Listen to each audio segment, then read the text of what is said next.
வணக்கம். இன்றைய அரசியல் ஆடுகளத்திற்கு உங்களை அன்புடன் வரவேற்கிறோம். இன்றைக்கு முக்கியமான அலசல் என்னன்னு பார்க்கலாம். முதல் அலசல், மேலும் ஒரு அதிமுக எம்எல்ஏ இன்று பதவியை ராஜினாமா செய்துவிட்டு தாவேகாவில் தன்னை இணைத்து கொண்டிருக்கிறார். இதுதான் ஃபஸ்ட்டு செய்தி. அதே மாதிரி வேலுமணி பக்கம் இருந்த 5 எம்எல்ஏக்கள் இபிஎஸ் பக்கம் மாறி போய் சேர்ந்துட்டாங்க. இதுதான் இன்றைக்கி முக்கியமான செய்தி. ஆக இன்றைக்கி அதிமுக எம்எல்ஏ ஒருத்தர் இதை பண்ணிட்டார், ராஜினாமா பண்ணிட்டார். ஏற்கனவே 3 அதிமுக எம்எல்ஏக்கள் ராஜினாமா பண்ணிட்டாங்க. சபாநாயகர் அதை ஏற்றுக்கொண்டு விட்டார். ஆக இப்போது 5 தொகுதிகளில் இடைத்தேர்தல் வர இருக்கிறது. தாவேகா என்ன எதிர்பார்க்குறாங்கன்னா, அவங்க 107, இந்த 5ஐயும் ஜெயித்து விட்டால் 112 வந்து விடுமா அப்படின்னு எதிர்பார்க்குறாங்க. அது வந்துடுமா அப்படிங்கிறது இப்போதைக்கு உறுதியாக சொல்ல முடியாது. ஏன்னா சமீபத்தில் சில நடவடிக்கைகள் எல்லாம் தாவேகா எடுத்துக்கக்கூடிய சில நடவடிக்கைகள் எல்லாம் மக்களுக்கு எதிராக, மக்களின் எதிர்ப்பை சம்பாதிக்கக்கூடிய நடவடிக்கைகளாக இருக்குது. அது ஏற்கனவே சொல்லியிருக்கும். ஆக 5 எம்எல்ஏ காலி. இதில் வேடிக்கை என்னன்னு கேட்டிங்கன்னா, எப்படி இவங்கெல்லாம் ராஜினாமா பண்ணுறாங்க யோசிங்க. எப்படி அவங்க 5 வருஷம் எம்எல்ஏவாக இருக்க போகிறாங்க? எம்எல்ஏ பதவியை ராஜினாமா பண்ணிட்டு போனாங்கன்னா என்ன பிரயோஜனம் உங்களுக்கு? திருப்பி உங்களுக்கு அதே தொகுதியில் சீட்டு கொடுக்க போகிறாங்களா? அதுவும் இல்லை. அப்போ இந்த விலகின அதிமுக எம்எல்ஏ எல்லாம் எப்படி போய் விலகுறாங்க? ஆதவ அர்ஜுன் முன்னாடி தான் போய் விலகுறாங்க. ஆதவ அர்ஜுன் செக்ரட்டேரியட்டில் தலைமைச் செயலகத்திலேயே விலகின அதிமுக எம்எல்ஏக்களை தாவேகாவில் சேர்க்கிறாரு. எப்படி இது தலைமைச் செயலகத்தில் நீங்கள் எப்படி சேர்க்கலாம்? நீங்கள் கட்சி ஆஃபீஸில் கொண்டு போய் சேர்க்கலாம். தலைமைச் செயலகத்திலே எல்லாத்தையும் சேர்த்துக்கிட்டு இருக்கீங்களே, அதுவே தப்பாச்சு. அப்போ இந்த குதிரை பேரத்துக்கு நீங்கள் தான் தூண்டி விடுறீங்கன்னு வெளியில் தெரிஞ்சு போகும்ல, அதையாச்சும் கொஞ்சம் ஜாக்கிரதையாக பண்ணணும்ல. சரி, எப்படி இவங்க போகிறாங்கன்னா, லீமா ரோஸ் மார்ட்டினுடைய மனைவி இந்த அதிமுக எம்எல்ஏக்களுக்கெல்லாம் குறிப்பிட்ட கோடிகளில் பணத்தை கொடுத்து நீங்கள் கோடியை வச்சுக்கிட்டு எம்எல்ஏவை ராஜினாமா பண்ணுங்கன்னு சொல்கிறதாகவும், அந்த கோடி பணங்களை வாங்கிக்கிட்டு இவங்க எல்லாம் ராஜினாமா கடிதத்தை கொடுத்து கொண்டிருக்கிறார்கள். அதனால் குறைந்தது ஒரு 15 எம்எல்ஏக்களை ராஜினாமா செய்ய சொல்லிட்டு 15க்கும் எலெக்ஷன் வச்சு 15லும் ஜெயிச்சிட்டா மெஜாரிட்டி வந்துடும் அப்படின்னு கணக்கு போடுறதாகவும் செய்தி வந்திருக்கு. சரி, லீமா ரோஸ் உங்களுக்கு 5 கோடி கொடுக்குறாங்கன்னு வைங்க ஒரு எம்எல்ஏக்கு. 15 எம்எல்ஏ 75 கோடி கொடுப்பாங்க. ஏன் கொடுக்கணும்? நல்லா யோசிங்க. அவ்வளோ பணம் ஏன் கொடுக்கணும்? ஆதவ அர்ஜுன் தான் எலெக்ஷன் செலவெல்லாம் செலவு பண்ணியிருக்காருன்னு சொல்கிறாங்க. அவர் 1000 கிட்டத்தட்ட ஒரு 100கணக்கான கோடி வர பணத்தை செலவு பண்ணியிருக்காரு. 1600 கோடியோடு தான் அவர் அரசியலுக்கு வந்தார். திருமாவளவன்கிட்ட போய் திருமாவளவனை சொல்லணுமா? அவர் பல கோடிகளை அமுகிட்டார். அதுக்கப்புறம் அங்கேருந்து விஜய்க்கு பல கோடிகளை செலவு பண்ணியிருக்காரு. இந்த பக்கம் அவங்க மாமியார் லீமா ரோஸ் ஒவ்வொரு எம்எல்ஏக்கும் 5 கோடி கொடுக்குறாங்க அதிமுக எம்எல்ஏக்கு. அப்போ இவ்வளவு பணத்தை ஏன் இன்வெஸ்ட் பண்ணுறாங்கன்னு பார்த்தீங்கன்னா, தமிழ்நாட்டில் மறுபடியும் வெளிமாநில ராட்டெலிகளெல்லாம் கொண்டு வரணும், அதுக்கு அரசாங்கம் துணையாக இருக்கணுங்கிறதுக்காகத்தான் இவ்வளோ விஷயத்தையும் செய்து கொண்டிருக்கிறார்கள் அப்படிங்கிறது தான் நம்ம புரிஞ்சுக்கணும். அவர்களுடைய எண்ணம் என்னன்னு கேட்டிங்கன்னா, பிஸ்னஸ், அரசியலுக்கு பிஸ்னஸ் பண்ணணும் அப்படிங்கிறதுக்காக உள்ளே வந்துட்டான். இதை விஜய் நல்லா புரிஞ்சுக்கணும். எந்த காரணத்தை கொண்டும் வெளிமாநில ராட்ரிகள் எல்லாம் நம்மகிட்ட அலோவ் பண்ணக்கூடாது. ஏற்கனவே இருந்ததை தான் ஜெயலலிதா ஒழிச்சாங்க. அதில் பல மோசடி நடக்குது, மக்கள் ஏமாறுறாங்க. அதனால் அதை உள்ளே கொண்டு வர்றதுக்காகத்தான் ஆதவ அர்ஜுன் அவங்க மாமியாரும் பணங்களை கொடுத்து அதிமுக எம்எல்ஏக்களை ராஜினாமா பண்ண வச்சு தேர்தலில் நின்று ஜெயிச்சிடலான்னு கணக்கு போடுறாங்க. இதை விஜய் நல்லா புரிஞ்சுக்கோங்க. எந்த காரணத்தை கொண்டு லாட்டரிகளுக்கு நீங்கள் அனுமதி கொடுக்கக்கூடாது அப்படிங்கிறது தான் எங்களுடைய கோரிக்கை. இப்போ எம்எல்ஏ இது கொடுத்த உடனே ராஜினாமா கொடுத்துட்டாங்க. சட்டசபை சபாநாயகர் என்ன பண்ணுறாரு? உடனே அதை இது பண்ணிடுறாரு, ஒத்துக்கொள்கிறாரு, அனுமதி கொடுத்துறாரு. இப்போ அதிமுகலேருந்து இன்றைக்கி இவரை பார்த்துருக்காங்க, சபாநாயகர் பார்த்து என்ன கொடுக்குறாங்க? அவங்க கொடுத்தா நீங்கள் எப்படி அனுமதிக்கலாம்? அவங்க ராஜினாமா கொடுத்தா நீங்கள் எப்படி அனுமதிக்கலாம்?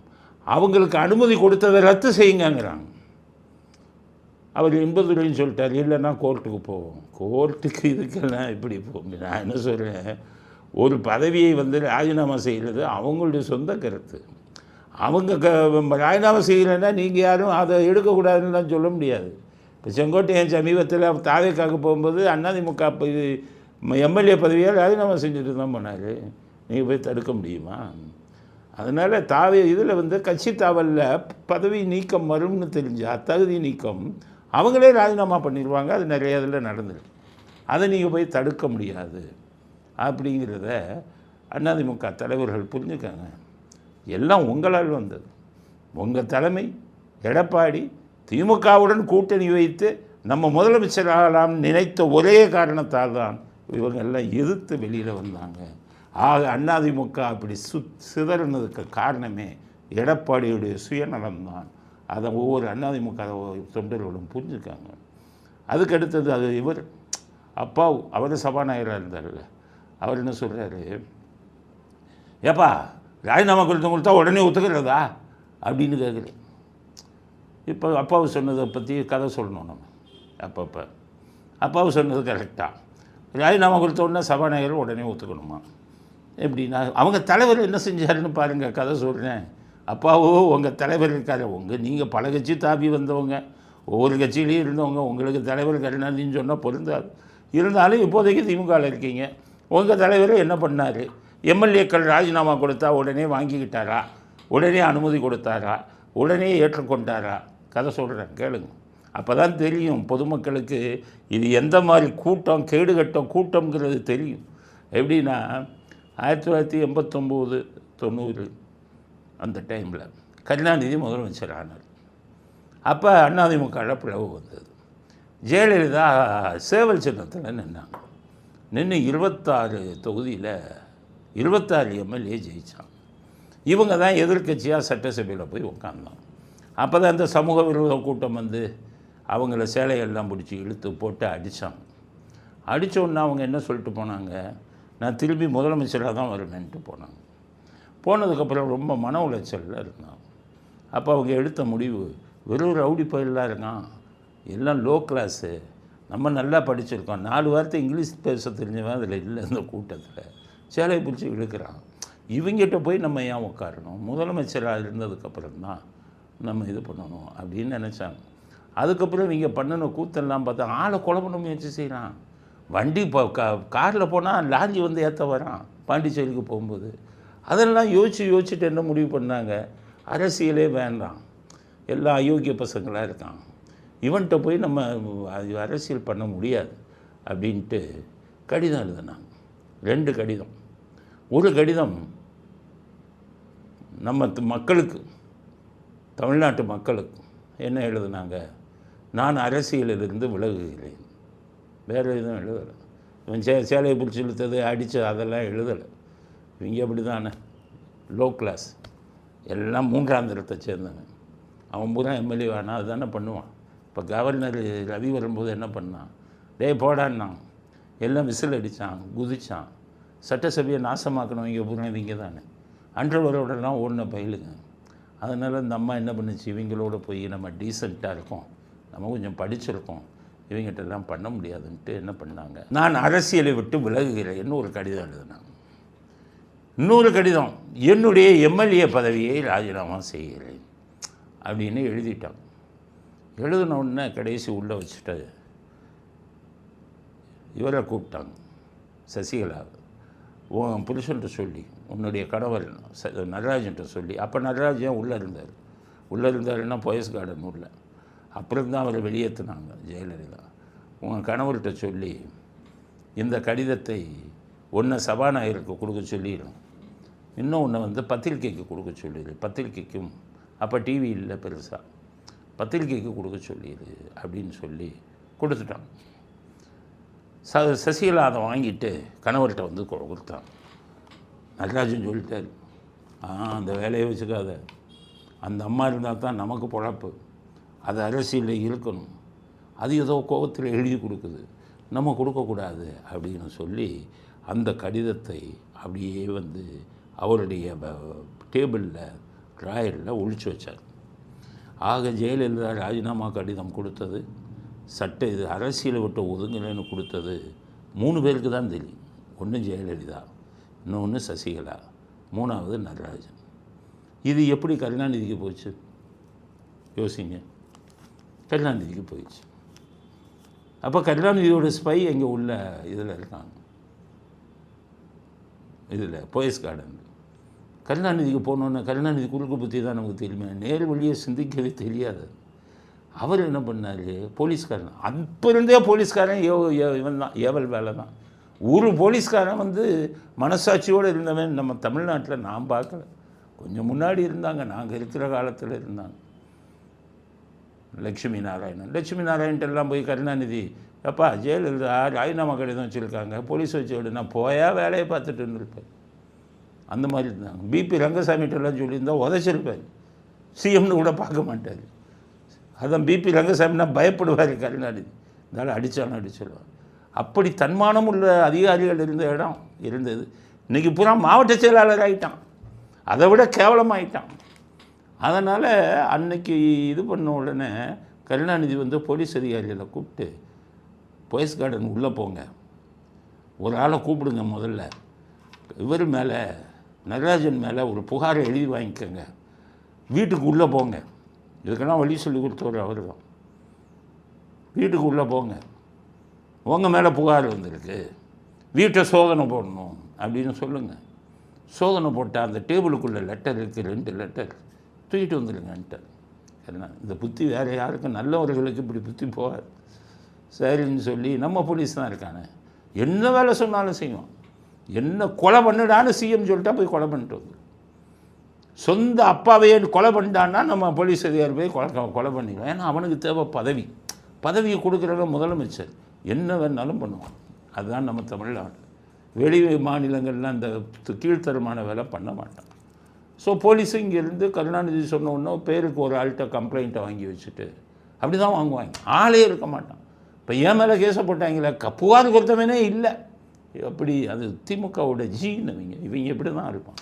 இதுக்கேற்ற மாதிரி எடுபடி அதிகாரி இருந்தான், அவன் பூரா இதுக்கு ரெடியாக பண்ணான். அதனால தான் அதே மாதிரி புகார் கொடுத்தவனே இல்லை. இவங்களே ஒருத்தன் பேரை போட்டு புகார் கொடுத்து உள்ளே போய் நடராஜன் டேபிளில் திறந்து அந்த 2 லெட்டரையும் ரகசியமாக எடுத்துகிட்டு வந்து கருணாநிதிகிட்ட கொடுத்துட்டான். கருணாநிதிகிட்ட கொடுத்தோடனே கருணாநிதி உடனே பத்திரிக்கைக்காரன் பூரா இவங்கால் எல்லாத்துக்கும் பணம். பத்திரிக்கைக்காரனெல்லாம் கூப்பிட்டு ஜெயலலிதா அரசியல் விட்டு வராதுன்னு சொன்னாங்க, சொல்லியிருக்காங்க, இதை பூரா பப்ளிஷ் பண்ணிக்கிட்டான். நம்ம பத்திரிக்கைக்காரன் தான் தெரியாத 500 100 வாங்குகிற பயிலுக்கு அவங்க கவரில் 500 100 வாங்கினா என்ன வேணாலும் நியூஸை போடுவான். இப்போ கொஞ்சம் ரேட்டு கூடி இருக்குது. டெலிவிஷன்காரெல்லாம் அவன் டைரெக்டாக வாங்கிக்கிறான் 50,000 மாதம். அவங்களுக்கு எப்படின்னா டிவிக்காரங்களுக்கு மாதம் 3 லட்சம் 4 லட்சம் என்ன வேணாலும் போடுவோம். நான் உக்காந்துருக்கேன் டெலிவிஷனில், அங்கேருந்து ஃபோன் வருது, ஸ்டாலின் திமுக, என்னையா இன்றைக்கி பூரா முதலமைச்சர் வீடியோவே போடல, வெக்கம் இல்லாமல் அந்த எடிட்டர் இதர்த்துலையோ முதலமைச்சர் வீடியோ போடலையா, கத்துறாங்கய்யா, ஏதாச்சும் 2 வீடியோ போட்டு இப்படி போயிட்டான் மீடியா. ஸோ இந்த மாதிரி கருணாநிதி மீடியாட்ட கொடுத்து ஜெயலலிதா அரசியலை விட்டு உலகல் போடுன்னா தலைப்பு செய்தி போடுறான். ஃபஸ்ட்டு அது தினத்தந்தி பேப்பர்லாம் ஃபஸ்ட்டு பேஜ். தினத்தந்தி பேப்பர் எவன் ஆளுங்கட்சியாக இருக்கானா அவனுக்கு ஜாலியாக அடிப்பான், இந்த அட்வர்டைஸ்மெண்ட்லாம் கிடைக்கும்னு ஃபஸ்ட்டு பேஜில் போட்டு விட்டான். ஜெயலலிதா பதவி விலகினார். அப்போ ஜெயலலிதா எம்எல்ஏ பதவியை ராஜினாமா பண்ணுறேன்னு சொல்லி ஒரு கடிதம் எழுதியிருந்தாங்கல்ல. அப்போ தமிழ் குடிமகன்கிறவர் தான் சபாநாயகர். நல்ல மனுஷன், சேராத இடந்தடியில் போய் சேர்ந்தார். அதுக்கப்புறம் பின்னாடி கருணாநிதி ஒரு வேலை பண்ணார், அதெல்லாம் என்னால் சொல்ல முடியாது. அதுக்கப்புறம் இது திமுக விட்டு வேலைக்கு ஜெயலலிதாகிட்ட சேர்ந்தார். அவர் பண்ண வேலை வெளியிலேயே சொல்ல முடியாதுன்னு வைங்க. அது மாதிரி அந்த தமிழ் குடிமகன் சபாநாயகராக இருந்தார். அவர்கிட்ட கருணாநிதி கொடுத்த ஜெயலலிதா எம்எல்ஏ பதவி ராஜினாமா பண்ணிச்சு. உடனே அதை ஒத்துக்கிட்டு ஏற்றுக்கொள்ளப்பட்டது அப்படின்ட்டு. நியாயமாக என்ன பண்ணணும், எம்எல்ஏவை ராஜினாமா பண்ணுறவங்க அவங்களே கடிதம் கொடுக்கணும். அப்போ தான் சபாநாயகர் அவங்கள நீங்கள் தான் கொடுத்தீங்களா, 3வது ஆள் கொடுத்தா அதை பண்ணக்கூடாது. அதனால் ஜெயலலிதாவை அவர் கேட்டிருக்கணும். அன்னைக்கு கேட்காம கொடுத்தாரு உங்கள் சபாநாயகர் தமிழ் குடிமகன் அப்பாவோ, உங்களுக்கு தான் இப்போ வரேன் பாயிண்ட்டு. ராஜினாமா கொடுத்துட்டா உடனே ஏற்றுக்கிறதா அப்படிங்கிற உங்கள் தலைவர் என்ன பண்ணார், அவங்க நேரடியாகவே கொடுக்கல. எவனோ ஒருத்தர் போலீஸ்காரன் எடுத்து கொடுத்ததை தமிழ் குடிமகன்ட்டு சொல்லி 5 நிமிஷத்தில் அதை ஏற்றுக்கொண்டாரா இல்லையா? ஏற்றுக்கொண்டு விட்டு எல்லா பத்திரிகைகளையும் கொடுத்தாரா இல்லையா? உங்களுக்கெல்லாம் யோகியதை இருக்காயா? இவங்க வந்துக்கிட்டு இப்போ இருக்கிற சபாநாயகர்கிட்ட அத்தனை எம்எல்ஏவும் நேரம் போய் கொடுக்குறான் ராஜினாமாவை. ஏற்றுக்குருவாரா இல்லையா? உங்கள் தலைவர் காட்டின வழிதாயா, உன் தலைவன் காட்டின பாடம். அதனால் இன்றைக்கி சட்டப்படி செஞ்சார். நேரம் வந்தாங்க, ஏற்றுக்கொண்டார். சட்டம் ஓரளவுக்கும் புரியாது. அப்பாவுக்கு எப்படி புரியும்? இங்கே தான் குதிப்பார். கவுண்டிங் நடந்த இடத்துல இவர் குதிச்சார்னு சொல்லி இப்போ போலீஸ்காரன் பூரா தூக்கிட்டு வந்து வெளியில் போட்டான்.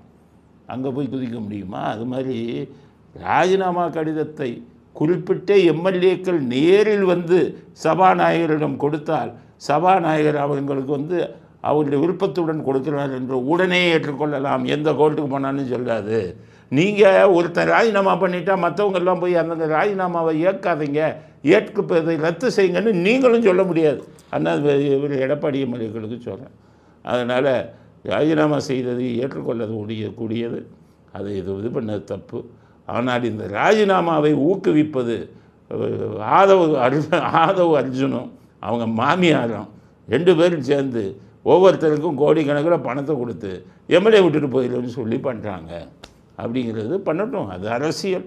ஆனால் இதற்காக வெளிமாநில லாட்ரிகளை தமிழ்நாட்டில் கொண்டு வரக்கிறதுக்கு விஜய் ஒத்துக்கக்கூடாது. ஏதோ ஆட்சி கவரக்கூடாதுங்கிறதுக்காக நீங்கள் செய்யலாம் அப்படிங்கிறத இந்த ட்ராமா இப்போ நடந்த நாடகம், அதுக்கு வந்து இந்த கருத்தை நான் முதல் கருத்தாக பதிவு செய்ய விரும்புகிறோம். அடுத்து ஆதவர்ஜன் சொல்கிறார், வரும் தேர்தலில் திமுகவும் அதிமுகவும் ஒன்றா கூட்டணி அமைச்சு போட்டியிடும் அப்படின்ட்டு. திமுக நான் ஆதவர்ஜனுக்கு சொல்கிறேன், சின்ன பையன், அரசியல்னால் அரிச்சோடி கூட உங்களுக்கு தெரியாது. சபரீசன்ட்ட உட்காந்து இந்த இதில் வேலை பார்த்து அதில் கற்றுக்கிட்ட அரசியல். திருமாவளவன்ட்ட போய் அது நீங்கள் கற்றுக்கொள்ளக்கூடாத அரசியலை திருமாவளவன்ட்ட போய் பார்த்துட்டீங்க. சபரீசன்ட்ட போய் அப்படி தான் பார்த்தீங்க. வேறு என்ன தெரியும் அரசியலில் நீங்கள்லாம் யார்? திமுகவும் அதிமுகவும் வரும் காலங்களில் போட்டியிடும்னு சொல்கிறீங்க. ஒன்றாக சேர்ந்து ஒன்றே ஒன்று புரிஞ்சுக்கோங்க, நல்ல ரத்தம் ஓடக்கூடிய எந்த அதிமுக காரணம் உயிரே போனாலும் இந்த உதயசூரியனுக்கு போட மாட்டான். எனக்கு தெரியும் அதிமுக தொண்டர்களுடைய நாடி துடிப்பு. புரிஞ்சுக்கோங்க அரசியல். இவங்க தலைவர்கள் கூட்டணி சேர்ந்தாலும் தொண்டன் ஒருத்தம் போட மாட்டான் உதயசூரியனுக்கு. திமுக காரன் என்ன ரெட்டை இலைக்கு போடுவான். ஆனால் அதிமுக காரமான மரியாதை உள்ள அதிமுக காரன் எவனும் உயிர் போனாலும் உதயசூரியனில் போட மாட்டான். அதனால் இந்த எடப்பாடி முதலமைச்சர் ஆகிறதுக்காகத்தான் அந்த கூட்டணின்னு பேசினார். வருங்காலங்களில் அதிமுக கூட்டணி சேர்ந்தால் அதிமுகவின் ஒரு ஓட்டு கூட விழுகாது அப்படிங்கிற. எங்களுக்கு என்னென்னா நீங்களே திமுக கூட மறைமுக கூட்டணியில் இருக்கீங்கிறது தான் எங்களுடைய குற்றச்சாட்டு. நீங்கள் ஒரு திருமாவளவன் கூட ஒரு ரகசிய கூட்டணி, அதுக்கப்புறம் திமுகவுக்கு வேண்டியதை எல்லாம் செய்து கொடுக்கக்கூடிய கூட்டணியில் ஆதவர்ஜன் ஈடுபட்டுக்கிட்டு இருக்கீங்களே. அதுக்காகத்தான் நேற்று அருண்கிறவரை போட்டிங்களே. எவ்வளோ பெரிய மோசமான விஷயம். நேற்று அருணை தாவைக்காவில் விஜய் சேர்த்தது தவறுன்னு சொல்லி நான் ஒரு வீடியோ போட்டேன். யாராச்சும் பார்த்திங்கன்னா நேற்று பாருங்கள். அது லட்சத்தை தாண்டி எல்லாம் போயிடுச்சு. அது எப்படியும் 10 லட்சம் போகும். ஃபேஸ்புக்கு, இன்ஸ்டாகிராமு எல்லாத்தையும் சேர்த்தா எப்படி ஒரு 10 லட்சம் வீடியோ அந்த இது போகும். நான் எல்லோரையும் சொல்கிறேன், அந்த வீடியோவை போய் பாருங்கள். 1200க்கு மேலே கமெண்ட் போட்டிருக்காங்க தங்கள் கருத்தை. அதில் பெரும்பாலானோர் விர்ச்சுவல் வேரியர்ஸ் தாவைக்காவை சேர்ந்தவர்கள் தான் அந்த 80% கமெண்ட்டை போட்டிருக்காங்க. ஒருத்தர் கூட அதை ஆதரிக்கலை. அவ்வளோ பேரும் அது அருணை பச்சை அயோக்கியத்தனம், மிக மோசமான முடிவுன்னு சொல்லி தாவைக்காவை சேர்ந்த தொண்டர்கள் அத்தனை பேரும் எதிர்த்திருக்கிறார்கள். நேற்று எங்களுடைய இது இருக்குது சோஷியல் மீடியாவில், அருணை சேர்த்ததுக்கு சோஷியல் மீடியாவில் வந்த இதை வச்சு அல்காரிதம் என்கிட்ட இருக்குது. 80% பேர் எதிர்த்திருக்காங்க. இது தவறு, விஜய் எடுத்த மோசமான முடிவுன்னு சொல்லியிருக்காங்க. நான் எதுக்கு சொல்கிறேன்னா, இன்றும் சென்னை சிட்டி போலீஸில் இவருடைய ஆதிக்கம் அதிகமாக இருக்கிறது.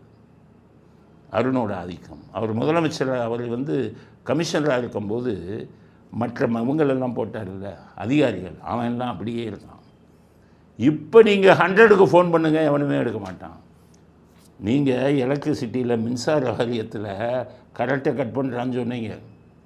டாஸ்மாகில் வந்துக்கிட்டு கடையை மூடாமல் தகராறு பண்ணுறான்னு சொன்னீங்க, 2 செந்தில் பாலாஜின்னு. இப்போ காவல்துறையில் எப்போவுமே ஃபோன் அடித்தா 100 உடனே எடுக்கக்கூடியவங்க இப்போ எடுக்காமல் இருக்காங்கன்னா அதுக்கு யார் காரணம்? பின்னணியில் யார்? அருண் தான் காரணம்.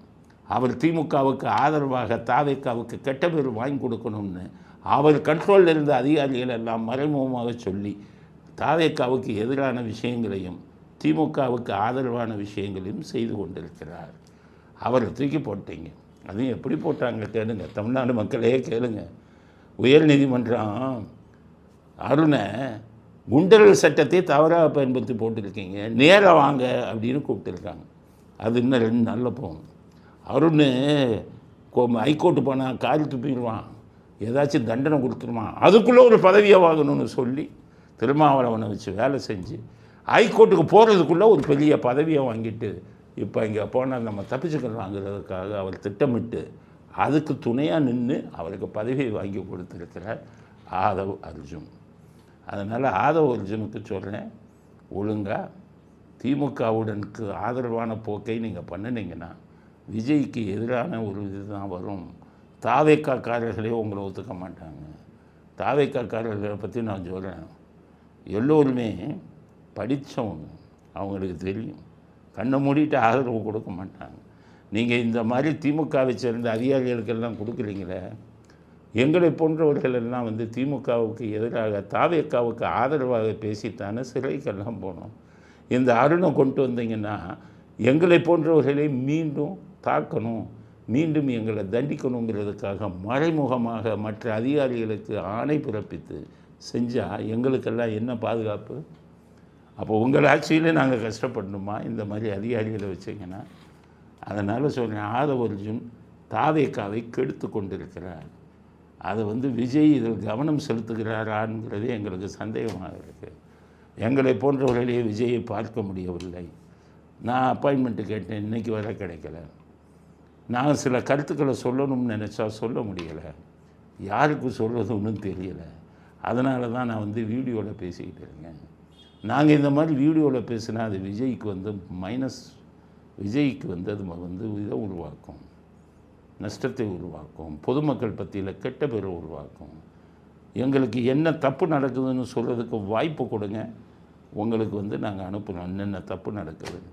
அப்படி இல்லாவிட்டால் பொதுவெளியில் பேசுவதை தவிர எங்களுக்கு வேறு வழி இல்லை. பொதுவெளியில் பேசினால் உங்களுக்கு அது பாதிப்பை ஏற்படுத்தும். நான் பெருமைக்காக சொல்லவில்லை. ஒரு மாதத்திற்கு 10 கோடி வியூஸ் வந்து எங்கள் வீடியோவை பார்க்குறாங்க. எங்கள் வீடியோவை 10 கோடி பார்வையாளர், ஒரே பார்வையாளரே திரும்பி பார்ப்பாங்க. நல்லா பார்த்துங்க. இந்த விஷயத்தெல்லாம் நான் இத்தனை பேருக்கு பேசினா அது உங்களுக்கு எதிராக அமையுமா இல்லையா? நீங்கள் வந்து சோஷியல் மீடியாவில் உங்களுக்கு ஆதரவு அதிகம் இருக்கலாம், அதே மாதிரி எங்களுக்கும் சோஷியல் மீடியாவில் ஒரு பெரிய ஆதரவுங்கிறது இருக்குது. அந்த ஆதரவு வந்து நாங்கள் உங்களை வந்து உங்களுக்காக கஷ்டப்பட்டவர்கள், உங்களுக்காக வந்து பல துன்பங்களை அனுபவித்தவர்கள், எங்களையெல்லாம் மனிதர்களாக கூட மதிக்காமல் அந்த அதிகாரிகளுக்கெல்லாம் நீங்கள் முக்கியத்துவம் கொடுத்து திமுக காரங்கள்லாம் இது பண்ணிங்கன்னா நாளை அவர்களால் எங்களுக்கு வரக்கூடிய துன்பங்களையும் துயரங்களையும் எங்களுக்கு உதவ போகிறது யார்? அவர்களை வந்து நீங்கள் மாற்றலை அப்படின்னா நாங்கள் கடுமையாக போராடுவோம். குறிப்பாக அருணை நீங்கள் மாற்றவில்லை என்றால் மிக கடுமையாக போராடுவோம். அது உங்களுக்கு எதிராக அமைந்தால் அதற்கு நாங்கள் பொறுப்பல்லங்கிறத அடுத்த கருத்தாக பதிவு செய்ய விரும்புவோம். அடுத்தது பல்ட்டி அடிச்சிட்டாரு அண்ணாமலை. அண்ணாமலை பற்றி எங்களுக்கு நல்ல கருத்து கிடையாது. ஏன்னா நான் மனசில் வந்து எனக்கு தப்பாக பட்டுட்டா நான் தாக்கிடுவேன், யாராக இருந்தாலும், அது அண்ணாமலையாக இருந்தாலும் யாராக இருந்தாலும். அண்ணாமலை திமுககாரவங்ககிட்ட பெரிய அளவில் பணம் வாங்கி விட்டார். அண்ணாமலைக்கு தைரியம் இருந்தால் என் மேலே வழக்கு போடுங்க, நான் ஆதாரத்துடன் கொண்டாந்து பேசுகிறேன். நீங்கள் போட்டிங்களா டிஎம்கே ஃபைல் 1-2ன்னு, எங்கிட்ட ஆதாரம் இருக்குது. திமுககாரவங்ககிட்ட டிஎம்கே ஃபைல் 1-2ன்னு போட்டு அவர்கிட்ட கேஎன் நேருட்டையும் ஏவா வேல்ட்டையும் நீங்கள் எப்படி படம் பாடினீங்க, மண்குவாரி எல்லாம் உங்கள் மைத்துனர் பேரில் வச்சு எப்படி பண்ணீங்க, எல்லா விஷயத்துக்கும் செங்கல் சூளை எப்படி எங்கே அமைச்சிங்க, எல்லாத்துக்கும் ஆதாரம் இருக்குது. அதனால் உங்களை வந்து அவங்க ஒதுக்கி வச்சாங்க. இப்போ இன்றைக்கி அண்ணாமலை என்ன சொல்லியிருக்காருன்னா மும்மொழி கொள்கையை கொண்டு வந்தது தப்புங்கிறது. எது பிஜேபி தான் மும்மொழி கொள்கையை கொண்டு வராங்க, இவ்வளோ சீக்கிரம் அதை கொண்டு வரக்கூடாதுங்கிறாரு. அப்போ பக்கா திமுக குரல் தெரியல. திமுககாரன் தான் இருமொழி கொள்கைன்னு ஹிந்தியை எதிர்ப்பான். இவர் ஒரு தேசிய கட்சியில், அதுவும் குறிப்பாக ஆளும் கட்சியான பிஜேபி தான் இப்போ புதிய கல்வி திட்டத்தை கொண்டு வந்திருக்காங்க. அந்த புதிய கல்வி திட்டத்தில் 3வது மொழியாக எதையாச்சும் விருப்பப்பட்ட மொழியை படிக்கலாம்னு கொண்டு வந்திருக்காங்க. அந்த புதிய கல்வி திட்டத்தை தமிழ்நாடு மட்டும் அதை அமல்படுத்தலை, இந்தியாவில் மற்ற எல்லா மாநிலங்களையும் அமல்படுத்திட்டாங்க. அப்படி இருக்கும்போது அந்த பிஜேபியின் கொள்கையான தேசிய கல்விக் கொள்கையவே எதிர்த்து 3 மொழி தேவையில்லை, 2 மொழி இருந்தால் போதும், இவ்வளோ அவசரமாக பண்ணக்கூடாதுன்னு அண்ணாமலை பேசுகிறாருன்னா அப்போ என்ன அர்த்தம்? இதுக்கு பின்புலம் என்ன? பின்புலம் இருக்குது. அதாவது ரஜினிகாந்த் விஜயுடைய வளர்ச்சி அவருக்கு சுத்தமாக பிடிக்கலை. விஜய் ஆட்சியை பிடிச்சது அவருக்கு வயிற்றெரிச்சல். நம்மளால் முடியாததை விஜய் சாதிச்சிட்டார். விஜய்க்கும் அவருக்கும் பல பிரச்சனைகள். அதனால் அண்ணாமலையை கூப்பிட்டு ரஜினிகாந்த், நீ ஒரு தனி கட்சி ஆரம்பி, நான் உனக்கு ஆதரவு தரேன், நீ முதல்ல அப்படின்னு சொல்லி நீ கட்சி ஆரம்பின்னு சொல்லிவிட்டதாகவும் அதுக்காக அண்ணாமலை ரெடி ஆகிட்டதாகவும் செய்தி வந்துடுச்சு. இதுதான் விஷயம். ஆனால் ஒரு விஷயம் சொல்கிறேன் உங்களுக்கு, கேளுங்க. ரஜினிகாந்த் கட்சி ஆரம்பிக்கிறேன்னு சொல்லி அதுக்கப்புறம் நிறுத்தினார்ல ஆரம்பிக்காமல், அந்த டைம் அண்ணாமலை தலைவராக வந்தார். எதுக்கு? பிஜேபிக்கு. அண்ணாமலைக்கு பதவி வாங்கி கொடுத்ததே அவர் தான், ரஜினிகாந்த், அமித்ஷாட்ட சொல்லி. ஏன்னா அண்ணாமலை ரஜினிகாந்தோடைய ரசிகர். அதனால தான் அந்த பதவியை வாங்கி கொடுத்துட்டு தன்னுடைய ரசிகர்களுக்கெல்லாம் பிஜேபியில் இருக்க அண்ணாமலைக்கு சப்போர்ட் பண்ணுங்கன்னா, ஒரு ரஜினிகாந்த் ரசிகர்கள் பூரா இன்றைக்கும் அண்ணாமலைன்னு சொல்லிகிட்டு இருக்கிறதுக்கு காரணம் ரஜினிகாந்த் தான். இப்போ இவர் என்ன நினச்சிட்டாரு? விஜயை கவிழ்க்க அண்ணாமலை இது பண்ணிட்டு நம்ம ரசிகர்களை சப்போர்ட் பண்ண சொல்லுவோம், கட்சி ஆரம்பிக்க சொல்லுவோம்னா ரொம்ப லேட். இன்றைக்கி ரஜினிகாந்த் சொன்னாலும் 2% கூட யாரும் அவர் ரசிகர்கள் அண்ணாமலை பின்னாடி போக மாட்டாங்க. ஸோ ரஜினிகாந்தின் தூண்டுதல் பேரில் அண்ணாமலை ரெடியாகிவிட்டார் புதிய கட்சி ஆரம்பிக்க. அதனால் தான் மும்மொழி கொள்கையை எதிர்த்து பேச ஆரம்பித்து விட்டார். ஆனால் அமித்ஷாவுக்கு இது தெரிஞ்சு அண்ணாமலை எங்கெங்கே பணம் வாங்கினார், யார்கிட்ட வாங்கினார், அது எங்கெங்கே முதலீடு பண்ணார், லண்டனுக்கு போனார், 3 மாத கோர்ஸு பொலிட்டிக்கல் கோர்ஸ் படிக்க போகிறேன்னு, அது படிப்பதற்குத்தான் போனாரா, இல்லை லஞ்சம் வாங்கிய பணத்தை முதலீடு செய்ய போனாரா, எல்லா கதையும் அமித்ஷா எடுத்து வச்சுட்டார். அதனால் பெரிய ஒரு இது நடக்கும். அதுக்கு இவர் மேலேயும் ரஜினிகாந்த் மேலேயும் அமித்ஷா கோபமாகிவிட்டார். நம்ம கட்சியை உடைச்சி நம்ம கட்சியில் இருக்கிறவனை தனி கட்சி ஆரம்பிக்க சொல்லி ரஜினிகாந்த் இதை பண்ணியிருக்காருன்னு ரஜினிகாந்த் மீதும் கோபமாகி விட்டதாக செய்திகள் வந்திருக்கின்றன. அதனால் வருங்காலத்தில் அண்ணாமலை தனி கட்சி ஆரம்பித்தாலும் ஆச்சரியப்படுவதற்கு இல்லை. பின்னணியில் ரஜினிகாந்த் இருப்பார். அது எந்த அளவுக்கு பெரிய கட்சியாக வருங்கிறது போக தான் தெரியும். ஆனால் அண்ணாமலைக்கு நம்முடைய ஆதரவு கிடையாது. ஏன்னா எனக்கு தெரியும் அவர் நல்லவர்களாக கெட்டவர்களாக, அவர் நல்ல மனிதர் அல்ல, எல்லாம் பொய்யும் புரட்டும்.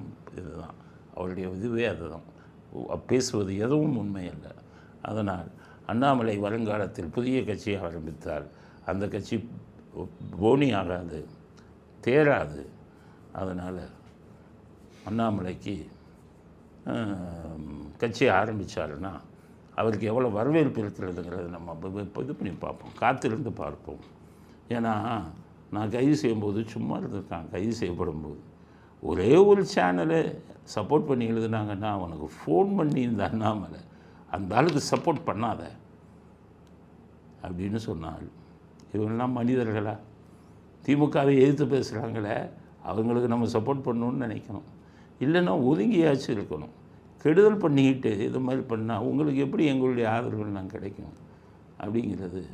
அதனால் நீங்கள் கட்சியை ஆரம்பித்தாலும் உங்களுக்கு எதிராகத்தான் நாங்கள் செயல்படுவோம் அப்படிங்கிறத அடுத்த கட்ட கருத்தாக பதிவு செய்ய விரும்புவோம். தாவேக ஆட்சியாக இருந்தாலும் திராவிட ஆட்சி தான் நடக்குதுன்னு வீரமணி சொல்கிறார்.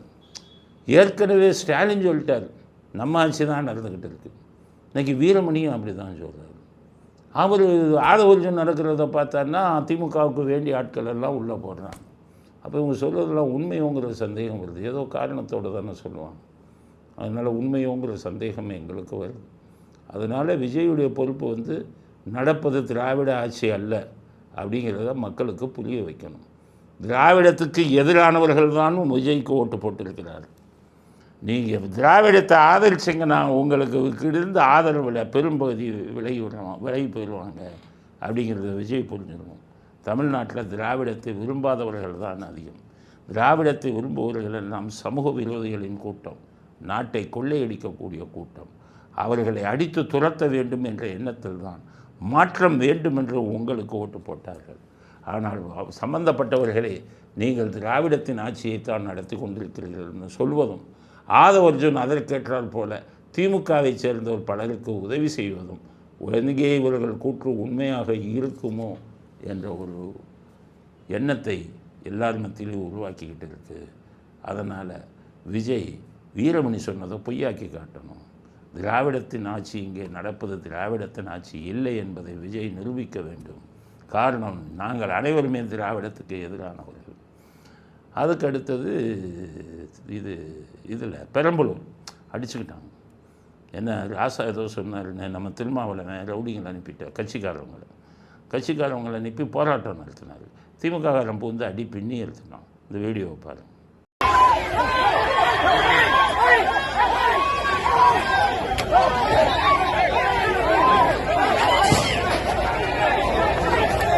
திமுகவுக்கும் விசிகாவுக்கும் மோதல் நடந்துக்கிட்டு இருக்குது.